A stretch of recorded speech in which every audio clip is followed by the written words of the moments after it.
ఓం శ్రీ బ్రహ్మ విష్ణు మహేశ్వరాయ నమః. త్రినాథ వ్రత కథా ప్రారంభము. మధుసూదనుని కథ. భక్తులారా, నిర్మలమైన మనస్సుతో వినండి. ఈ త్రినాథుల చరిత్రము మాటి మాటికి విన్నను అమృతం వలె ఉండును. శ్రీపురము అను గ్రామమునందు మధుసూదనుడు అను ఒక బ్రాహ్మణుడు ఉండేవాడు. మిక్కిలి దరిద్రుడగుటచే భిక్షమెత్తుకుని జీవించేవాడు. ఆ బ్రాహ్మణునికి ఒక కుమారుడు జన్మించెను. తల్లికి పాలు లేనందున పిల్లవాడు ఎలా బ్రతకగలడు? పాలు చాలనందున ఆ బాలుని శరీరము దినదినము కృషించుచున్నది. ఆ బాలుడు చిక్కిపోవుచున్నందున ఆ బ్రాహ్మణుని భార్య పెనిమిటితో ఇట్లు పలికెను: అయ్యా, నేను చెప్పడి మాట శ్రద్ధగా వినండి. మన పిల్లవానికి పాల నిమిత్తం పాలుగల ఆవు ఒకటి తీసుకురండి అని చెప్పగా, ఆ మాట విని భర్త ఏమని చెప్పుచున్నాడంటే, ఓసి, నీకు వెర్రి పట్టినదా? మనం చూడగా కడుగు బీదవారము. పాలు ఇచ్చే ఆవు ఎలాగున దొరుకుతుంది? ధనరత్నములు మన వద్ద లేవు. నేను లోకంలో ఏ విధంగా గణ్యతను పొందుతాను? ఎవరికైతే ధన సంపదలు కలిగి ఉంటాయో వారికే లోకమంతా మర్యాదలు చేస్తుంది. అట్టి వారికే లోకమంతా భయపడతారు. మన వంటి బీదవారిని ఎవరు చూస్తారు అని బ్రాహ్మణుడు చెప్పెను. భార్య మిగులు దుఃఖించినదే. ఓ బ్రహ్మదేవుడా, నీవు మా వంటి బీదివారింటిలో ఈ బిడ్డను ఎందుకు పుట్టించినావు? ఏమి తిని ఈ బిడ్డ బ్రతుకుతాడు? ఈ శిశుహత్య నాకు చుట్టుకుంటుంది అని దుఃఖించుచుండగా పిల్లవాని ఘోష చూచి ఏమీయూ తోచక ఆ బ్రాహ్మణుడు చింతాక్రాంతుడై విచారించి తన ఇంటిలో ఉండిన కమండలము వగైరా చిల్లర సామాన్లను సంతలో అమ్మి ఆ అమ్మిన సొమ్ము 5 రూపాయలు జాగ్రత్తగా పట్టుకొని వెళ్ళి భార్య చేతికి ఇవ్వగా, ఆమె ఆ సొమ్ము చూచి సంతోషించి పెనిమిటిని చూచి, అయ్యా, ఈ సొమ్మును తీసుకువెళ్ళి పాలిచ్చే ఆవును కొని తీసుకొని రండని చెప్పినది. అట్లు భార్య చెప్పిన మాటల ప్రకారం ఆ బ్రాహ్మణుడు 6 రూపాయలు పట్టుకొని గ్రామము తిరిగెను.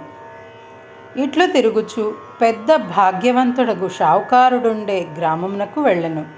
ధనధాన్యాలు పరిపూర్ణమై కుబేరునితో ఆ షావుకారు సరిసమానంగా ఉన్నాడు. అతని ఆవులన్నీ పాలతో నిండి ఉన్నవి. దైవఘటన మాత్రం మరో విధంగా ఉన్నది. అతని ఆవులలో బోధ అనే ఆవు ఉండెను. అది మిగుల దుష్టబుద్ధి కలది. బయటకు మేతకు వెళ్తే పరుల వ్యవసాయంలో చొరబడి తినివేస్తుంది. ఒక దినమున షావుకారు చూస్తుండగానే పెరవారి పాలెంలోకి చొరబడి పండిన పంటను తినివేయుచుండెను. అది చూచి షావుకారు అతి కోపంతో, ఇంక దీని ముఖం చూడకూడదు, ఆవుని ఇప్పుడే అమ్మివేస్తాను.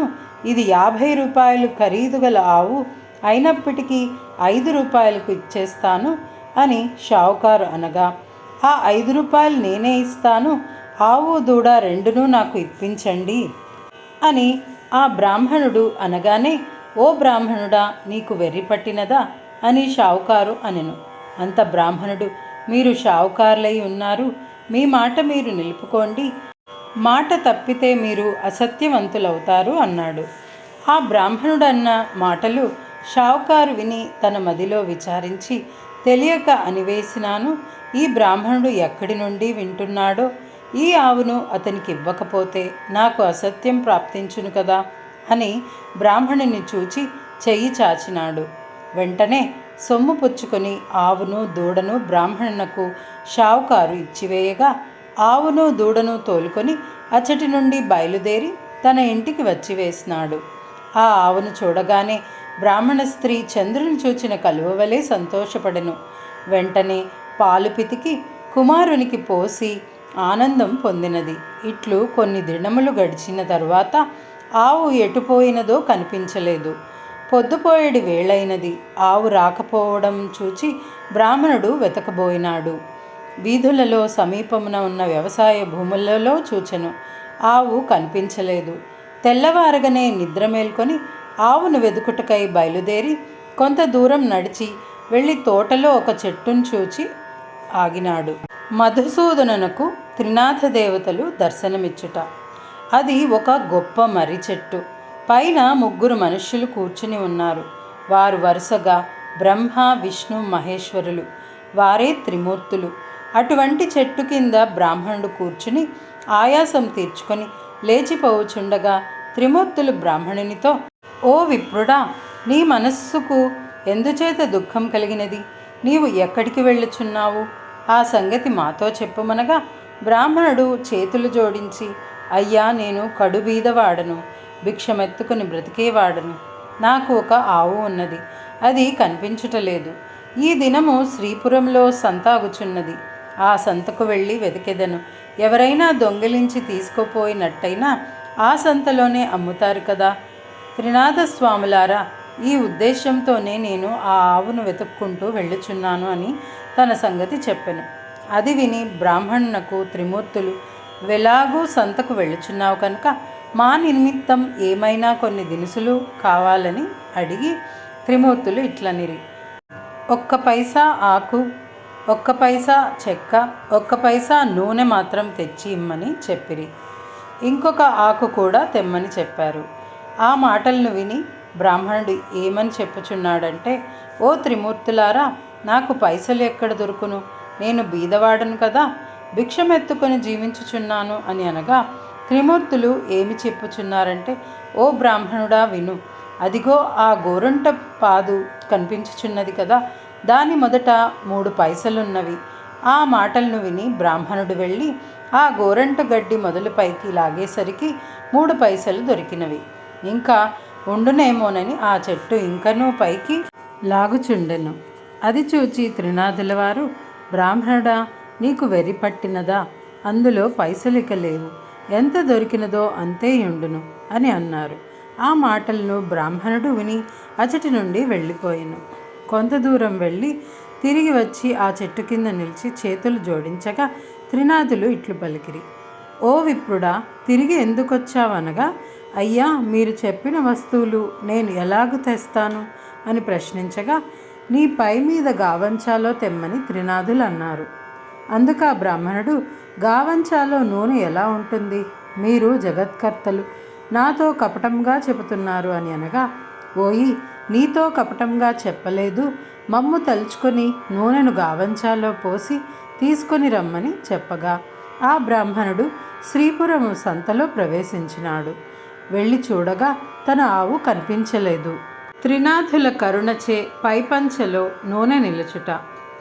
ఆకులు, ఒక్కలు, మరొక రకం ఆకు తీసుకొని నూనె కోసం బజారునకు వెళ్ళి తెలియగల వానితో 1 పైసా నూనెను ఈ గావంచలో పోయమన్నాడు. అందులొక్క తెలుకలవాడు ఆశ్చర్యపడి, ఈ బ్రాహ్మణుడు పిచ్చివాడు కాబోలని నూనె లేదు అని చెప్పినాడు. అక్కడి నుండి వెళ్ళి ఒక ముసలి తెలికల వానిని నూనె అడిగాడు. అంత ముసలివాడు దిగుమట్టు నూనె ఎంతటిది కావాలని అడుగగా 1 పైసా నూనె మాత్రం ఇమ్మని బ్రాహ్మణుడు గావంచాను చూపినాడు. తెలికలవాడు, ఈ బాపనయ్య వికారపువాడు కాబోలు, వీనిని మోసం చేసి పైసలు తీసుకుంటాను అని ఆలోచించి కొలత పాత్రను తిరగవేసి నూనె కొలత వేసి ఇచ్చినాడు. విప్రుడు గావంచా కొనచెంగు పట్టుకొని అచటి నుండి వెళ్ళిపోయాడు. అంతే తెలకలవాని కుండీలో నూనె కొంచెమైనను లేకుండా పోయినది. అది చూచి తెలికలవాడు మూర్ఛపోయినాడు. తెలికల వాళ్ళందరూ పరిగెత్తుకు వచ్చి ముసలివాని ముఖంపై నీళ్లు చెల్లి సేద తీర్చి కూర్చుండబెట్టారు. ఏమి చెప్పుదును? ఎక్కడి నుంచో ఒక బ్రాహ్మణుడు వచ్చి గిద్దెడు నూనె కొన్నాడు, ఇప్పుడిట్లు వెళ్ళినాడు. కుండలో చూడగానే నూనె లేదని చెప్పగా అందరూ విచారించినారు. ఆ విప్రుడు మా వద్దకు వచ్చి మమ్ము కూడా నూనె అడిగినాడు, లేదని అనగా వెళ్ళిపోయినాడు. ఈలాగున అందరూ విచారించి పరిగెత్తుకొని ఆ విప్రుని దగ్గరకు వెళ్ళి ఇలా అన్నారు, విప్రుడా, విను. మీరు నూనె కొన్నారు కదా, అది కొలతకు తక్కువగా ఉన్నది, పూర్తిగా ఇచ్చివేస్తాము, పట్టుకుని వెళ్ళండి అన్నారు. మళ్ళీ విప్రుడు సంతకు వెళ్ళినాడు.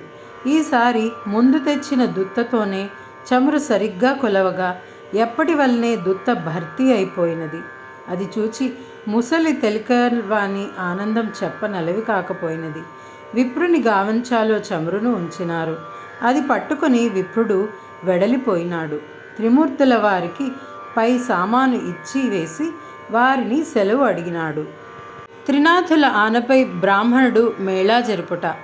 సెలవు అడగగానే త్రిమూర్తులు విప్రునితో ఏమన్నారంటే, ఓయి, నీ కష్టం చూచి మా మదిలో దయ కలిగినది. ఒక మాట విను.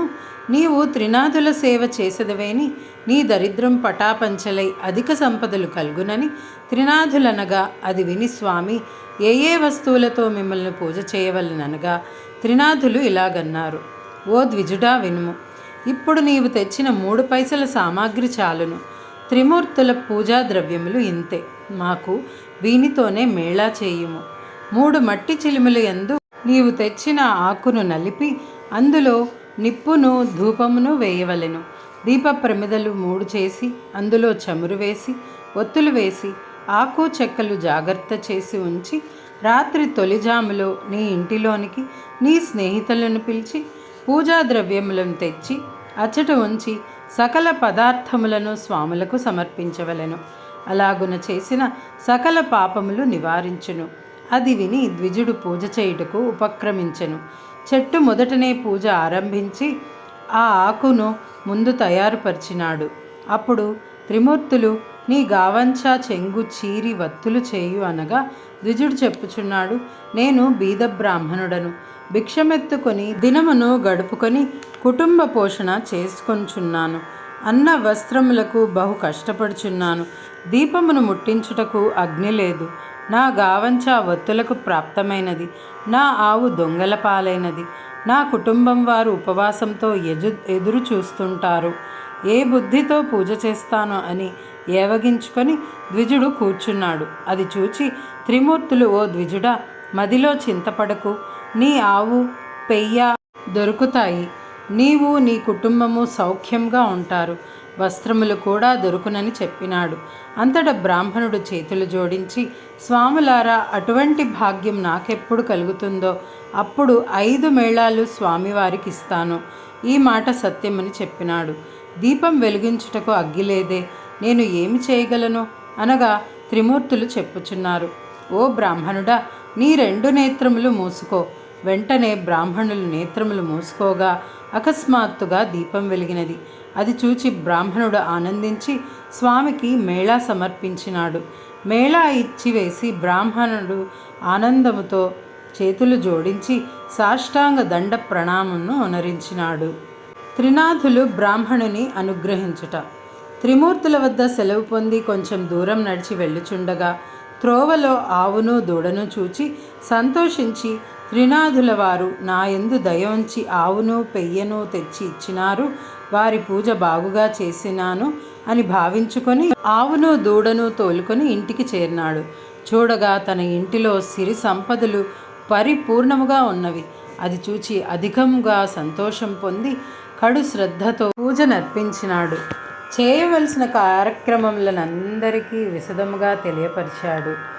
తన స్నేహితులను రప్పించి వెనుకటి వలనే మేళా సమర్పించినాడు. మేళా చేయు పద్ధతిని అందరికీ చెప్పగా అంతా ఒప్పుకున్నారు. ఆ రాజ్యంలో ఉన్న ప్రజలు అందరూ త్రినాథ పూజ చేసినారు. అందరి ఇండ్లయందు సుఖ సంతోషములు నిండెను. దానివల్ల షావుకారులందరూ వ్యాపారములు మూసినారు. అందరూ ఆ దేశపు రాజు వద్దకు వెళ్ళి ఫిర్యాదు చేసినారు. రాజు త్రినాథులను తూలనాడి మేళాను నిషేధించుట. వారిని చూచి రాజు, మీరందరూ ఎందుకు వచ్చినారు అని అడుగగా, అయ్యా, మా ఫిర్యాదు మీరు వినవలైను. మధుసూదనుడను బీద బ్రాహ్మణుడు ఒకడు భిక్షమెత్తుకుని జీవించేవాడు. శ్రీపురం వెళ్ళి వచ్చి త్రినాథ మేళాను ఆచరించినాడు. త్రినాథులు ఏ దేవతలో వారిని ఆ బ్రాహ్మణుడు పూజించగానే సకల సంపదలు అతని కలిగినవి. ఊరిలో ఉన్న రైతులు 50 మంది త్రినాథ మేళా చేసినారు. గుడ్డివారు, కుంటివారు అందరూ కూడా ఈ మేళా చేసినారు. అందరూ మోక్షమందినారు. ధనధాన్యాలు కలిగి కుబేరునితో సమానమైపోయినారు. మా వ్యాపారములు పోయినవి. మా క్రయ విక్రయములు ఎలాగున జరుగుతాయి అని చెప్పగా రాజు ఆ మాటలు విని చాలా కోపం తెచ్చుకొని సకల జనులను పిలిపించి కోపముతో ఇట్లన్నాడు, త్రినాథులనే దేవతలు ఏమి దేవతలు? వారిని మీరు ఏల పూజించుచున్నారు? నేను చెప్పుచున్నాను, ఆ పూజ మీరు చేయకూడదు. అట్లు పూజ ఎవరు చేస్తారో వారు 500 రూపాయలు జరిమానా ఇచ్చి 6 మాసాలు ఖైదులో ఉండవలసింది. అటుల కాని ఎడల శూలం వేయబడునని రాజుగారు ప్రజలందరికీ తాకీదు ఇచ్చి పంపినారు. త్రినాథులు రాజుపై కోపించుట, యువరాజు మరణము. ఈ సంగతి త్రినాథుల వారికి తెలిసి ఆ రాజునకు దండన విధించినారు. దాని ఫలితంగా రాజకుమారుడు చనిపోయినాడు. నగరంలో ఏడుపు ఘోష వినిపించుచున్నది. ప్రజలందరూ విని రాజు వద్దకు పరిగెత్తినారు. రాజు దైవకృప తప్పడం వల్ల తన కుమారుడు చనిపోయినాడని అనుకుంటున్నాడు. కుమారుని ముఖం చూస్తూ రాజు ఏడ్చుచున్నాడు. తల్లి, బంధువులు మొదలగు వారంతా దుఃఖించుచున్నారు. దహనం చేయుటకై స్వర్ణభద్రా నదీ తీరం నందు ఆ శవంను ఉంచినారు. త్రినాథుల దయతో యువరాజు బ్రతుకుట. త్రినాథులకు దయ కలిగినది. రాజకుమారుని బ్రతికించి వేతుమా, మనకు పేరు ప్రఖ్యాతులు కలుగును అని బాగుగా ఆలోచించి బ్రాహ్మణ రూపంలో ఆ శ్మశానమునకు వచ్చినారు. రాజును వారి సమూహమును చూచి, మీరందరూ ఈ నదీ తీరమునకు ఎందులకు వచ్చినారు? ఏల విచారముగా కూర్చున్నారు? ఈ పిల్లవాడెందుకు పండుకొని ఉన్నాడు? ఇతని శరీరంలో చల్లదనం కలదే అని అడుగగా అంతా త్రిమూర్తులతో ఇలా అన్నారు. మీతో ఏమి చెప్పగలము? రాజకుమారుడు చనిపోయినాడు. ఆ రాజు ఏమి దోషం చేసెనో కానీ ఈతడు చనిపోయినాడు అనగా ఈ కుర్రవాడు చనిపోలేదు. త్రినాథుల వారికి రాజు అపరాధం చేసినందున ఈ చావు కలిగినది. ఇప్పుడు మీరందరూ త్రినాథులను భజించితే ఈ బాలుడు లేచి కూర్చుంటాడు. మా మేళా చేయుటకు రాజు ఒప్పుకున్నట్లయితే ఈ రాజకుమారుడు బ్రతకగలడని చెప్పి త్రినాథమూర్తులు అదృశ్యులైనారు. అందరూ వారి మాటలను విని త్రినాథస్వాముల పేరు ఆ రాజతనయుని చెవిలో చెప్పినారు. 7 మేళాలు చేయుటకు ఒప్పుకున్నారు. అలా ఒప్పుకోగానే రాజకుమారుడు లేచి కూర్చున్నాడు. అది చూచి అందరూ సంతోషమును పొందినారు.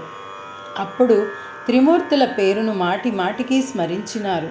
అందరి నోటి నుండి వెలువడిన పలుకులు సముద్ర గర్జన వలె వినిపించినవి. వర్తకుడు త్రినాథుల మేళా చేయుటకు మొక్కుకొనుట.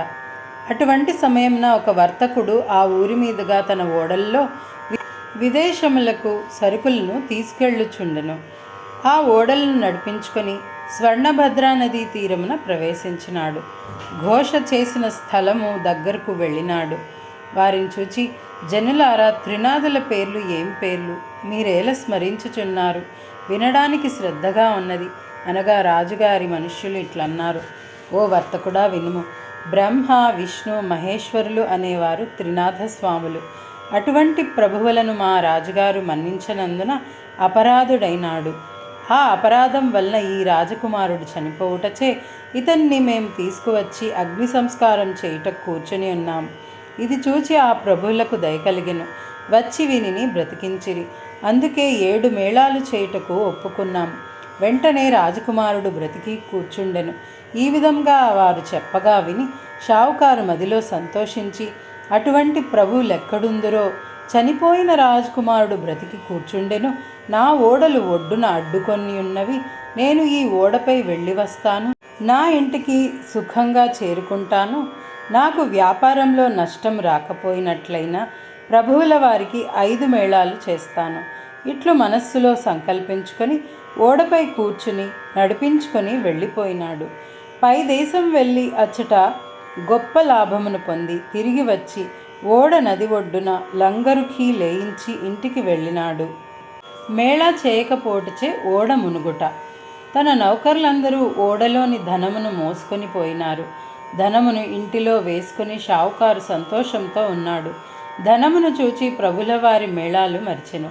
అందుకు ప్రభువులకు కోపం కలిగి దండన చేసినారు. ఓడ నీటిలో మునిగిపోయినది. నౌకర్లు ఓడలోనున్న వారందరూ నీటిలో మునిగిపోయిరి. అది తెలిసి అతను కూడా భూమిపై పడి గోల పెట్టినాడు. మరికొంతసేపటికి తెలివి తెచ్చుకొని ఏడ్చుచుండగా ఆకాశంలో నుండి త్రినాథులు, నీవు మాకు మేళాలనిచ్చినావు కావు, అందుచేతనే ఓడ మునిగినది. నీవు 5 మేళాలు సమర్పించినట్లయితే నీ ఓడ నీకు ప్రాప్తించును అని సెలవిచ్చినారు. అది విని షావుకారు మదిలో దుఃఖించి, ముందు నేను సంకల్పం చేసి ఉంటిని, ప్రభువుల మహిమను మర్చితిని, ఇప్పుడే త్రినాథుల వారికి మేళా ఇస్తాను అని మదిలో నిశ్చయించుకొని మేళాకు కావలసిన సామగ్రిని తెప్పించి స్నేహితులను రప్పించి ప్రభువుల వారికి మేళా సమర్పించి ప్రార్థించినాడు. నీటిలో మునిగిపోయిన ఓడ వెంటనే పైకి తేలినది. అది చూచి పట్టలేని సంతోషం పొందెను. పరిచారకులు, నౌకర్లు ఓడలో గల మిగిలిన ధనమును కొనిపోయినారు. ధనమును మోయించి షావుకారు ఇంటిలో ప్రవేశించెను. ఆకులు, చెక్కలు, మరొక ఆకు, నూనె అన్నీ స్వామివారికి మేళా సమర్పించి సాష్టాంగ దండ ప్రణామములను చేసినారు. రాజ్యమంతా త్రినాథస్వామి మేళా గురించి ప్రకటనలు పంపించినారు. మేళాను చూచుటకు అంతా వస్తున్నారు. గుడ్డివానికి చూపు, కుంటివానికి కాళ్ళు వచ్చుట.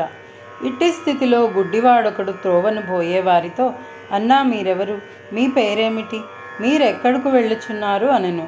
వారు మేళా చూచుట కనిరి.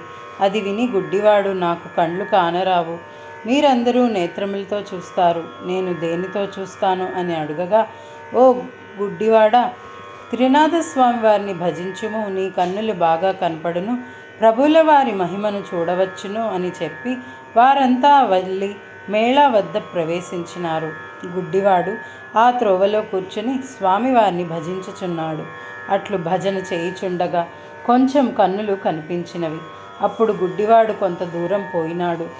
దానిలో ఒక సొట్టవాడు కూర్చుని ఉన్నాడు. వానిని చూడగా, నీవు గుడ్డివాడవు, ఇంత కష్టంతో ఎక్కడకు వెళ్ళుచున్నావు అని అడిగాడు. గుడ్డివాడు చెప్పుచున్నాడు, అన్నా, నేను మేళాను చూచుటకు వెళ్ళుచున్నాను. ఆ మాటలు సొట్టవాడు విని, స్వామివారి దయ నా మీద లేదు, చేతులు కాళ్ళు సొట్ట, నేనెలాగూ నడవగలను? నీకు కాళ్ళున్నవి, డేక్కోనైనా వెళ్ళగలవు. అంత గుడ్డివాడు చెప్పుచున్నాడు, నీవు త్రినాథస్వామి వారిని భజింపుము, నీ చేతులు కాళ్ళు బాగైతువి, క్షణంలో ఇద్దరం కలిసి వెళదాము. నేను కేవలం గుడ్డివాడును, ఏమాత్రం కన్నులు కనిపించటలేదు. త్రినాథస్వామి వారిని భజించినాను కనుక కొంచెం కనిపిస్తున్నవి. అందుచే నీవు కూడా స్వామివారిని భజించినావంటే నీ బాధలు నివారణ చేస్తారు అని చెప్పగా, సొట్టవాడు త్రినాథ త్రినాథ అని భజించినాడు. గుడ్డి అన్నా, నీకు కాళ్ళున్నవి, నడవగలవు, నేను ఎలాగూ నడవగలను? నన్ను నీ భుజం మీద కూర్చోబెట్టుకుని నెమ్మదిగా నడిచివెళ్ళు, నేను త్రోవ చూపుతూ ఉంటాను, నిశ్చితంగా ఇద్దరము మేళాలు చేరుకుందాం అని సొట్టవాడు చెప్పినాడు. అతని మాటలు విన్న గుడ్డివాడు సొట్టవాణిని భుజంపై కూర్చొనబెట్టుకొని మెల్లగా నడిచిపోతున్నాడు. గుడ్డివాడు చెబుతున్నాడు, నేస్తమా, నా నేత్రాలు నిర్మలంగా కనిపించుచున్నవి అని అనగా, సొట్టవాడు, అయ్యా, నేను ఇప్పుడు నడిచిపోగలను. ఈ విధంగా గుడ్డివాడు సొట్టవాడు కలిపి త్రినాథస్వామి మేళా దగ్గరకు ప్రవేశించినారు. త్రినాథులు వైష్ణవ భక్తుని రక్షించుట, మూర్ఖపు గురువును శిక్షించుట. ఆ మేళా జరుగు స్థలమునకు నిత్యము ఒక వైష్ణవుడు వస్తూ ఉండేవాడు. అతడు త్రినాథ మేళా చెల్లకుండా ఇంటికి ఎప్పుడూ వెళ్ళిపోతూ ఉండేవాడు. అతన్ని ఈ పొద్దు మన స్థానమందు కూర్చుండబెట్టవద్దు అని అనుకుని మేళా చేయు వారంతా వైష్ణవుడు రాగానే చూచి, మేళా చెల్లించకుండా నీవు వెళ్ళుచున్నావు, కాబట్టి నిన్ను మేళా వద్దకు రాకుండా ఆపు చేయడమైనది అని చెప్పగా, వైష్ణవుడేమి అంటున్నాడనగా, నాయనలారా, అపరాధం క్షమించండి, ఇక నుండి మేళా కాకుండా వెళ్ళను. నేను నికరంగా చెప్పుచున్నాను, నా గురువు ఇక్కడకు వచ్చినా సరే విడిచి వెళ్ళను. దైవ యోగమున ఆ క్షణమే గురువు వచ్చి వైష్ణవుని ఇంటికి వెళ్ళినాడు. నా శిష్యుడు ఎక్కడకు వెళ్ళినాడు? ఈ దినం అతడు అగుపించలేదేమని వైష్ణవుని గురించి అతని తల్లిని అడిగినాడు. అప్పుడు అతనితో ఇలాగని చెప్పినది, నా కుమారుడు మేళా వద్ద వెళ్ళి ఉన్నాడు. గురువు మేళా ఎవరిదని అడిగాడు. అందులకు ఆ ముసలిది, అది త్రినాథ మేళా అని చెప్పినది. ఆ మాటలు విని గురువు అక్కడికి వెళ్ళి చూడగా అంతా స్వామివారిని భక్తి శ్రద్ధలతో పూజ చేయుచున్నారు. అది చూచి గురువునకు కోపం వచ్చి బాగా తిట్టి మేళా స్థలమును సామాగ్రిని కాలితో తన్నివేశాడు. తరువాత వైష్ణవుని పట్టుకుని బరబరా లాక్కుపోయాడు. కొంత దూరం వెళ్ళేసరికి భోరున వర్షం కురియసాగింది. కటిక చీకటి కావడం వలన త్రోవ కనిపించడం లేదు. గురు శిష్యులు చెల్లా చెదురై అతి కష్టం మీద గురువుగారి ఇంటికి చేరుకున్నారు. గురువు ఇంటిలో చూడగా అతని తల్లి గడప వద్ద కూర్చుని ఏడ్చుచున్నది. గురువు ఆశ్చర్యపడి లోనికి పోయి చూడగా అతని భార్య కుమారుడు చనిపోయినారు. గురువు పశ్చాత్తాపపడి మేళా చేయుట, త్రినాథులు కరుణించుట. వారిని చూచి గురువు మూర్ఛపోయాడు. శిష్యుడు గురువుని పట్టుకొని లేపి కూర్చుండబెట్టి ముఖంపై నీళ్లు చెల్లి, అయ్యా, తమరు త్రినాథస్వామి వారికి అపరాధులు. త్రినాథ మేళాలను పాడి చేసినారు. అందుకే మీకిది ప్రతిఫలము. మీరు నిష్ఠతో స్వామివారి మేళాను చేసిన ఎడల మీ భార్యా కుమారులు బ్రతుకుతారు అని శిష్యుడనగా, ఆ మాట విని గురువు 5 మేళాలు ఇచ్చుటకు ఒప్పుకొనగా వెంటనే భార్యా కుమారులు లేచి కూర్చున్నారు. త్రినాథ మేళ పాడు చేసినందుకు నాకు తగిన శిక్ష దొరికింది. నేను మూర్ఖుడను, అధముడను, ప్రభువుల వారి మహిమను తెలుసుకొనలేకపోతిని అని ప్రభువుల వారిని క్షమాపణ వేడి మేళాకు కావలసిన పదార్థములు యావత్తూ తెప్పించి అందరితో కలిసి మేళా సమర్పించినాడు. నూనె కాండం చెల్లినది. ప్రభువుల వారి పూజ కావచ్చినది. ఆకులు, చెక్కలు, మరొక ఆకులను అందరూ పంచుకొని సేవించి సుఖముగా అనుభవించినారు. ఫలశ్రుతి. ఈ చరిత్ర ఎవరు వింటారో వారికి కుష్ఠవ్యాధి, గుడ్డితనము కూడా పోయి తరిస్తారు. పుత్రులు లేని స్త్రీ నిర్మలంగా ఉంటే పుత్రులు పుడతారు. ఎవరైనా కొంటగా హాస్యం చేసిన ఎడల నడ్డితనము, గుడ్డితనము కలుగుతుంది. 3 త్రిమూర్తులను 3 స్థలముల నుంచి ముందు విష్ణువును పూజించవలెను. చందనం, పువ్వులను తెచ్చి త్రిమూర్తులను వేర్వేరుగా పూజించవలెను. నైవేద్యం సమర్పించి అగ్నిలో మరొక ఆకును వేయవలెను. తాంబూలము 3 భాగములను చేసి ఉంచవలెను. త్రిమూర్తుల వారి ఎడమ భాగమున వినాయకుని ఉంచవలెను. 3 దీపములు వెలిగించి, ఓ త్రినాథ స్వాములారా దయచేయండి అని అనవలెను. అంతా సమర్పించి త్రినాథ స్వాముల వారి పాదములపై పడవలెను. అందరూ నిర్మలమైన మనస్సుతో కూర్చుని కథ వినవలెను. ప్రసాదమును అందరూ పంచుకొని సేవించవలెను. ఈ విధంగా త్రినాథులను పూజించి తరించండి. ఈ కథను సీతాదాసు చెప్పియున్నారు.